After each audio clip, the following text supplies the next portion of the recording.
In today's video, I want to answer the question, what makes a scene suspenseful? Suspense can mean many different things, and the dictionary definition of suspense may differ from the type I use in this video.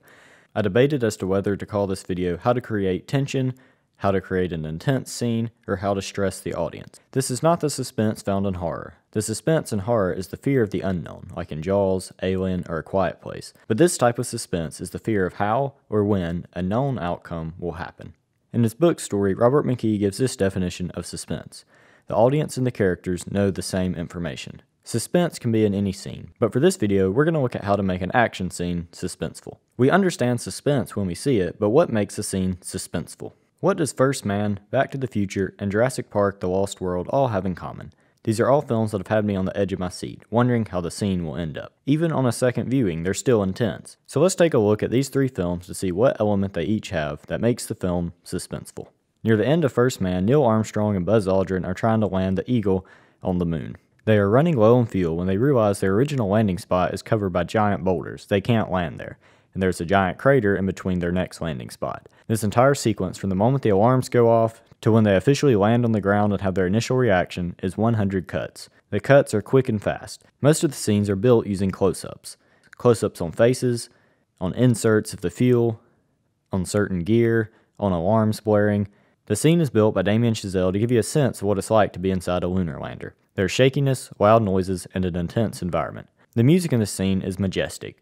It starts out in a standard rhythm and keeps that rhythm as it slowly gains loudness. Near the end of the scene, it dies back down to the same rhythm. In order to show the increasing intensity, the music gets louder. This film has a variation on the clock. The clock is a tool filmmakers use to give intensity to a scene. Most of the time, it's a clock with giant numbers slowly counting down. In First Man, it's the fuel. This is how much fuel they have left. Fuel running low is enough to give suspense to the scene, but they also include alarms blaring. Random alarms that mean nothing, and fuel alarms meaning they're running low on fuel. To compound the intensity, the entire craft is moving incredibly slow. While most action scenes are a fast-moving object, the way the lunar lander moves very slowly towards the surface adds intensity to the scene. While it doesn't bother the audience at first, it begins gnawing away. As the fuel runs low, we start thinking, can't this scene go faster? The transitions and editing are perfect. As lights go out, the scene cuts. As a character blinks, it cuts to the next scene. There's very little camera movement as each shot only holds as long as it needs to. But what actually makes this scene suspenseful? I think it can be narrowed down to one thing: delays. They can't land there at first. They have to go farther. Delay number 1. The alarms start blaring. Delay number 2. The alarms blare again. Delay number 3. The fuel is running low. Delay number 4. Once the initial delays are set up and we understand what needs to happen, the camera cuts back and forth between each object. Each insert shows just how close they're coming to failure. And when we think they should be landing, it just keeps drawing it out. It delays it. Delay is the one thing that keeps this scene suspenseful. They can't just land on the surface. Delays keep coming. And just when we think they can land, the camera cuts away just one more time to show us just how close they are to not succeeding. The next scene we're going to analyze is the clock tower scene from Back to the Future. The music in this scene is incredibly repetitive. It repeats Alvin Sylvester's theme song over and over again as it slowly gains intensity. From the moment Doc realizes there's a problem to the final reaction, there's 60 cuts. Robert Zemeckis makes use of every single shot. He uses close-ups throughout the scene to hide the fact that they don't have much scale. It's just a car racing down a street and a man trying to get a rope to connect. There's no need for massive wide shots. The shots stay up close on faces, on the inserts, on gears, and on the tires. The camera locks on the faces as we understand what problems are occurring. The camera pans to display the problem and then cuts to display the solution. This scene doesn't just have a variation on the clock, it has the clock. The inserts it cuts away to are the date, the speed of the DeLorean, the rope, and the clock. So what made this scene so suspenseful? It includes delays. It should just be a simple race down the track with the wire set up to catch the lightning at the exact moment. But the director was too smart for this. He included tons of delays. The rope isn't long enough, the clock is running out, the lightning only strikes once. Any lesser director would have shown a quick shot of Doc sliding down, connecting the rope, and done. But the director brilliantly delays everything. He cuts back and forth from face to face, from car to Doc. The scene slowly gains intensity as the director keeps delaying the outcome. Instead of showing the solution, he cuts back to another problem. He never lets up until the final shot. Every single shot in here, while it may be simple, is edited to be intense. It delays, delays, delays. Delaying the outcome leads us to the next scene, which is Jurassic Park: The Lost World. The Lost World shows us that while we may not care about the characters and the movie may not be that good, it can still have an intense scene. Suspense is not dependent on characters. Throughout this scene, we have an instant understanding of what's happening. This scene could be the opening of the movie. There's no need to know about the dinosaurs, there's no need to know about what actually got them in this position. It's a simple setup that makes sense without a line of dialogue. The entire sequence only has 42 shots, and that's counting the initial shots of the dinosaurs pushing the trailer. Spielberg manages to get away with such few shots by using focus changes and pulls to turn one shot into two. He uses brilliant focus changes to direct the attention of faces, and he uses pulls to direct the attention of their view to what's actually happening. Spielberg manages to put a lot in each shot. Not a single frame is wasted. The beginning of this scene has practically no music. Typical creepy music comes in about halfway through and builds until the final scene. Any lesser director would have cut through this scene as quick as possible. But how does Spielberg make this scene intense? He uses delay.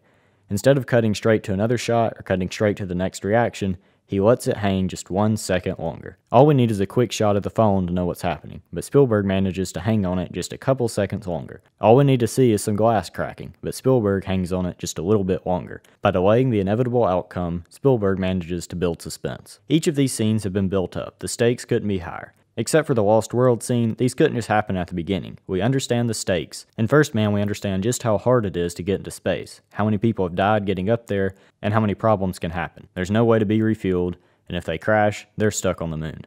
In Back to the Future, this is the final setup. If they had opened the movie like this, we wouldn't understand each of the setups being shown. We wouldn't understand the clock, the lightning, the rope, the car, the speed, the date. All of this has been set up brilliantly by the writers. These scenes have to happen where they are. The Jurassic Park scene stands on its own. Suspense can be created throughout the story or throughout one single scene. Each of these scenes is built not on the dread of what will happen, like horror, but the excitement of when or how it will happen. We know these have good endings, but even on the second time of watching them, they're still maddeningly suspenseful because of how long they take to get there. The second time watching them, we don't remember just how long it took them to get to this solution. It remains suspenseful no matter how many times you watch it. Many directors and writers try to hurry it up or rush through the scene. They want to get on to the next set piece. But any director knows what makes a good set piece is by building it up and hanging on as long as needed. They take the time to set it up, to stretch it out, and bring it to a proper close. Runtime isn't a concern for them. Each of these scenes is set in motion by things going wrong. In First Man, there's rocks, they can't land there.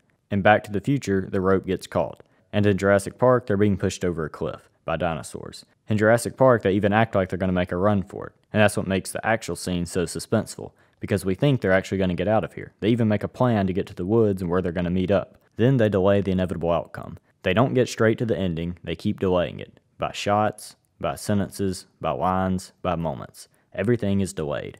And then, each of these scenes builds to a definite ending. There's no ex machina, there's no easy way out.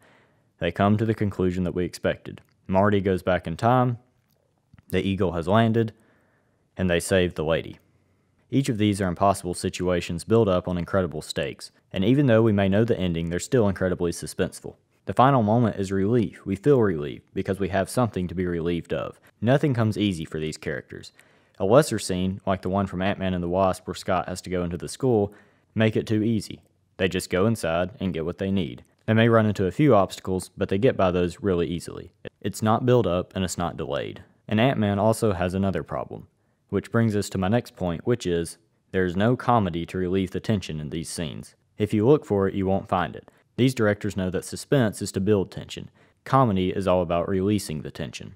These directors know better than to have comedy in the scenes. And if they do add comedy, it's from a character's perspective, and it's not played for laughs. Like the trash compactor scene in Star Wars. Han Solo's line about them all going to be a lot skinnier if they get out of this is incredibly funny, but it's not played as a joke, it's just a character making a remark. The tension and the suspense builds until a breaking point, but then no farther. The first scene in The Lost World is suspenseful, but the next scene following it is not. They can't build the tension any farther than they already did. You build the tension to a breaking point, but you don't break it. And then they're delayed, time and time again.